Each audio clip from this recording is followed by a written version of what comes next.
Good morning students. देखो, कल जो मैंने आपको बताया था अधिवेशन की संरचना हमने पढ़ ली थी और इसके जो भाग थे शुक्राशय, शुक्रवाहिनी, मूत्राशय, मूत्रवाहिनी हमने कल पढ़ लिए थे। आज जो लास्ट टॉपिक है वो है इसका सीशन। जो सीशन इसका लास्ट टॉपिक है। देखो, सीशन के अंदर क्या होता है कि सीशन की जो स्ट्रक्चर होती है उसमें सीशन जो होता है, पहले इसकी मैं संरचना आपको बता देती हूँ। देखो, सीशन जो है नरजनांग होता है जो बेलनाकार होता है और बेलनाकार के साथ में उत्थापन शील होता है जो मैथुन में क्या करता है, मैथुन का कार्य करता है। सीशन में 3 डोरियाँ होती हैं, 3 डोरियाँ होती हैं सीशन के अंदर। 3 डोरियाँ हैं। 3 डोरियों में से जो डोरियाँ मिलेंगी आपको वो साइड में मिलती हैं, यानी पृष्ठ भाग पर मिलती हैं। 2 डोरियाँ पृष्ठ भाग पर, जिनको कहते हैं कॉर्पोरा कॉवर्नोसा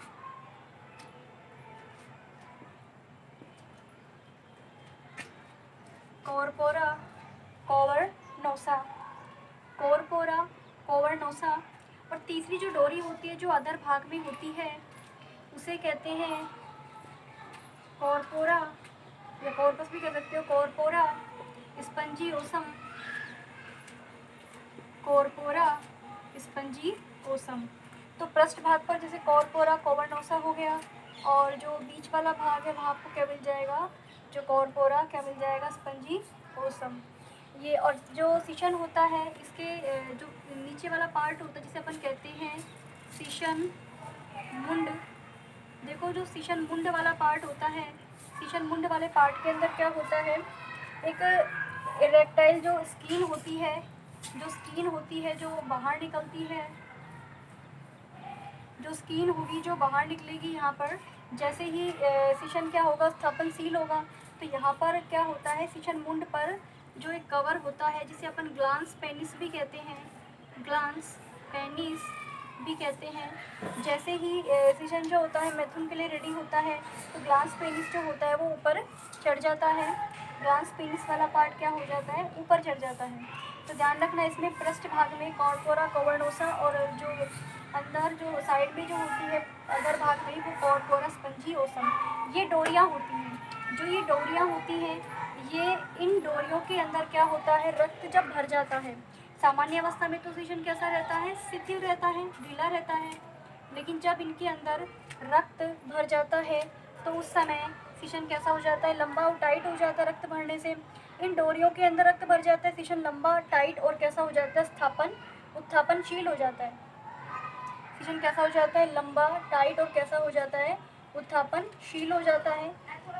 और उस समय क्या होता है कि जब रक्त भर जाता है डोरियों में तो ये जो है सीशन क्या हो जाता है, इनकी तीनों डोरियाँ जैसे जो लंबत होती हैं तो इन डोरियों के अंदर क्या हो जाता है, रक्त भरने से ये उत्थापनशील हो जाता है और मैथुन के लिए क्या हो जाता है, रेडी। तो ये कुछ जो है सीशन की स्ट्रक्चर के बारे में मैंने आपको बताया कि बेलनाकार होता है, लंबा होता है, सामान्य अवस्था में शिथिल होता है, लेकिन जब मैथुन के लिए तैयार होता है तो उसमें रक्त भर जाता है और सीशन मैथुन के लिए तैयार हो जाता है। 2 डोरियाँ आपको कॉर्पोरा कॉवर्नोसा, साइड में कॉर्पोरा स्पंजियोसम आपको मिलती हैं। तो ध्यान रखना, ये इसकी संरचना हो जाएगी। अब इसके बाद जो है नर जननांग वाले पार्ट सारे कंप्लीट हो चुके हैं। नर जननांग में मैंने आपको वृषण के बारे में बताया था, वृषण हमने पढ़ लिया। फर्स्ट हमने वृषण के बारे में पढ़ लिया था। दूसरा जो है अधिवृषण है, दूसरा हमने अधिवृषण के बारे में पढ़ लिया था। और तीसरा फिर हमने क्या पढ़ा था, जो शुक्राशय के बारे में पढ़ा था, शुक्राशय, ठीक है। फिर हमने जो है सहायक ग्रंथियाँ पढ़ी थी, सहायक ग्रंथियों में हमने क्या क्या पढ़ा था, इसमें हमने शुक्राशय के बारे में पढ़ा था, प्रोस्टेट ग्रंथि के बारे में पढ़ा था। और तीसरा हमने किसके बारे में पढ़ा था, इसमें यूरिथ्रल या इसको काउपर ग्रंथि भी कहते हैं, काउपर ग्रंथि के बारे में पढ़ा था। ये इसके पार्ट हो गए। आगे देखो अब अगला है मादा जनन तंत्र। अगला है मादा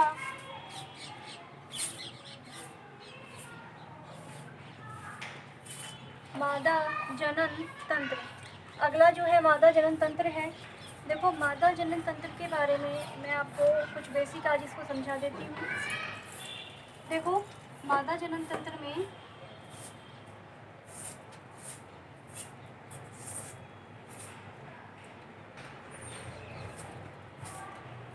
मैं इसकी जो बेसिक स्ट्रक्चर है वो मैं आपको थोड़ा समझा देती हूँ।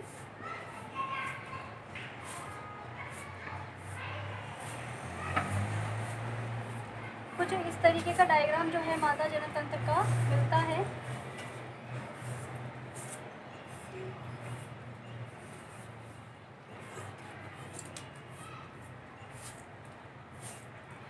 देखो मादा जनन तंत्र में बेसिकली क्या होता है, जो ये वाला पार्ट होता है, इस वाले पार्ट के अंदर, इस वाले पार्ट को बोलते हैं मादा के अंदर गर्भाशय। पहले तो जैसे नर और मादा की अगर अपन तुलना करें तो नर के अंदर जो प्रथम जननांग था वो वृषण था, प्राथमिक जो अपन बात कर रहे थे वृषण था। उसके अलावा एपिडिडाइमस, शुक्राशय, शुक्रवाहिनी वो सब इसके सहायक अंग थे। ऐसे ही मादा के अंदर जो प्राथमिक जननांग होगा, प्राथमिक जननांग के रूप में मादा के अंदर जो प्राथमिक जननांग होगा, प्राथमिक जननांग के रूप में उसके अंदर मिलेंगे एक जोड़ी अंडाशय। एक जोड़ी क्या मिलेंगे उसके अंदर? अंडाशय। ये अंडाशय जो होते हैं ये साइड में होते हैं अंडाशय। इन अंडाशय के अंदर अंडाणुओं का निर्माण होता है। किसका निर्माण होगा? अंडाणुओं का निर्माण। ठीक है, जैसे वृषण के अंदर शुक्राणु बन रहे थे ऐसे अंडाशय के अंदर क्या बनेंगे? अंडाणु। दूसरा जो है, पहला अंडाशय हो गया, दूसरा जो भाग है इसका वो है अंडवाहिनी। अंडवाहिनी ये जो आपको दिख रही है ये वाली पार्ट जो होती है, ये जो ये वाला पूरा पार्ट है ये अंडवाहिनी है। क्या है ये? अंडवाहिनी। तो ये वाला भाग इसका क्या हो जाएगा? अंडवाहिनी हो जाएगा। अंडवाहिनी ये अंडाशय हो गया, ये अंडवाहिनी हो गया। अब जो नीचे वाला पार्ट होता है ये होता है गर्भाशय। क्या होता है? गर्भाशय। ये वाला पार्ट क्या हो गया इसका? योनि। क्या हो गया ये वाला पार्ट इसका? योनि। ये गर्भाशय, ये योनि। ठीक है, अब ये ध्यान रखना गर्भाशय के अंदर वाला जो हिस्सा होता है उसको अपन बोलते हैं एंडोमेट्रियम। एंडोमेट्रियम क्या बोलेंगे? एंडोमेट्रियम। गर्भाशय हो गया, ये अंडाशय हो गए, ऊपर अंडवाहिनी हो गई, गर्भाशय के अंदर एंडोमेट्रियम, और नीचे वाला पार्ट क्या हो गया? योनि। योनि से ऊपर वाला भाग को बोलते हैं ग्रीवा। ग्रीवा। तो ये मैंने बेसिक स्ट्रक्चर जो कॉमन स्ट्रक्चर है वो बना के समझाई आपको, रफली स्ट्रक्चर। तो ध्यान रखना कि पहला जो पार्ट है वो तो क्या हो जाएगा, जो प्राथमिक जो मादा जननांग है वो अंडाशय है। अंडाशय के बाद वाले जो भाग है या आप कह सकते हो कि जो सहायक अंग है उसमें अंडाशय, सॉरी अंडवाहिनी हो गई, गर्भाशय हो गया, इसके अलावा ग्रीवा हो गई, योनि हो गई। ये सारे जो पार्ट हैं ये मादा के सहायक अंग है। मादा जननांग कह सकते हो सहायक अंग है। तो अंडाशय जो है प्राथमिक जो मादा जननांग हो जाएगा, इनके अंदर अंडाणु बनेंगे, जो अंडवाहिनी है, ग्रीवा है, गर्भाशय है, योनि है, ये सारे क्या हो गए इसके सहायक जननांग, जैसे वृषण के थे सेम इसी तरीके से। अब इनके कुछ बेसिक फंक्शंस मैं आपको समझा देती हूँ। जैसे अंडाशय के अंदर क्या बनते हैं? अंडाणु बनते हैं, अंडवाहिनी होती है, अंडवाहिनी से जो अंडाणु है, जैसे अंडवाहिनी क्या करती है आगे जाके एक फूली हुई जो तुम्बी का एम्पुला बनाती है अंडवाहिनी, और यहाँ पर जो है उंगली नुमा प्रवर्ध होते हैं जिसे अपन कहते हैं झालर या फिम्बरी। तो अंडाशय से इन अंडाणु को खींचने का काम कौन करता है? झालर या फिम्बरी। अंडाशय से इन अंडाणु को खींचने का काम कौन करता है? झालर या फिम्बरी।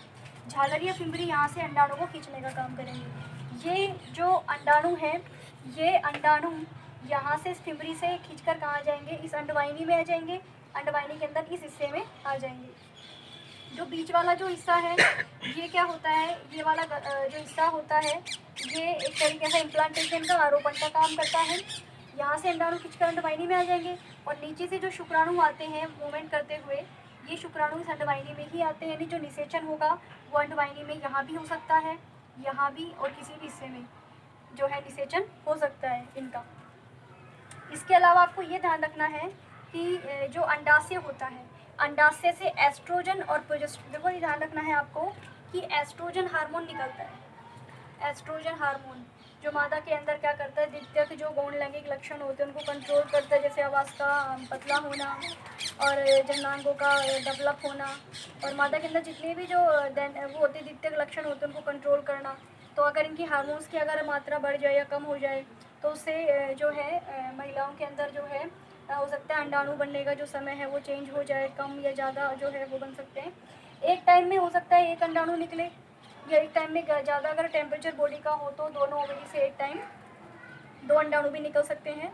और जो ट्विंस जो होते हैं उसमें ये केस भी अप्लाई होता है, यानी अगर दोनों ओवरी से अगर अंडाणु निकल रहे हैं और नीचे से स्पर्म भी अगर आ रहे हैं तो हो सकता है दोनों अगर जो अंडाणु है वो फ्यूज़ हो जाए स्पर्म से, तो जो है ट्विंस यानी जुड़वा संतान भी हो सकती है। तो ये ध्यान रखना है आपको कि एस्ट्रोजन हार्मोन निकलता है जो मादा के अंदर कंट्रोल करता है। और अंडाणु के क्या करने के बाद में जब अंडाणु की संरचना हम पढ़ेंगे तो उसमें मैं आपको बताऊंगी कि अंडाणु जब वो एक तरीके से द्वितीयक ओसाइट अवस्था में आ जाता है तो उससे प्रोजेस्टेरोन हार्मोन भी निकलता है। जो प्रोजेस्टेरोन हार्मोन होता है वो मादाओं के अंदर क्या करता है, गर्भावस्था को मेंटेन करने का काम करता है।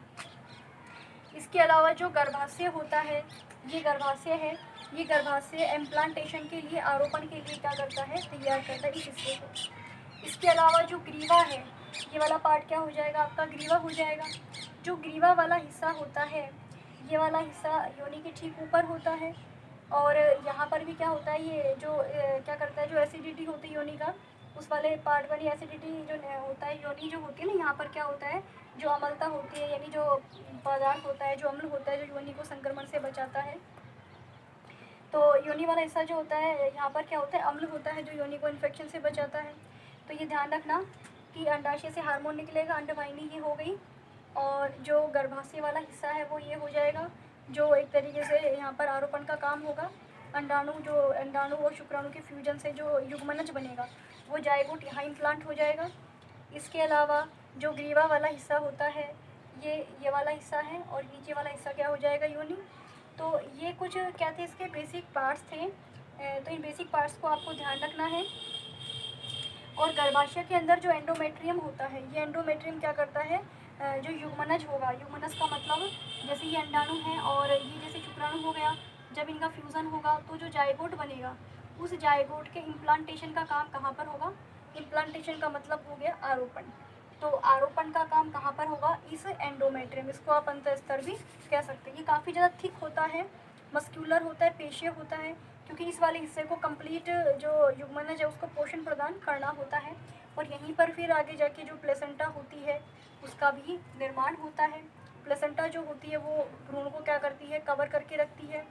एमनियोन, एलेंटोइस, कोरियोन, ये बाह्य भ्रूणी झिल्लियाँ हैं जो प्लेसेंटा जो उस भ्रूण के चारों तरफ होती हैं, उस भ्रूण को क्या करती हैं, प्रोटेक्ट करती हैं।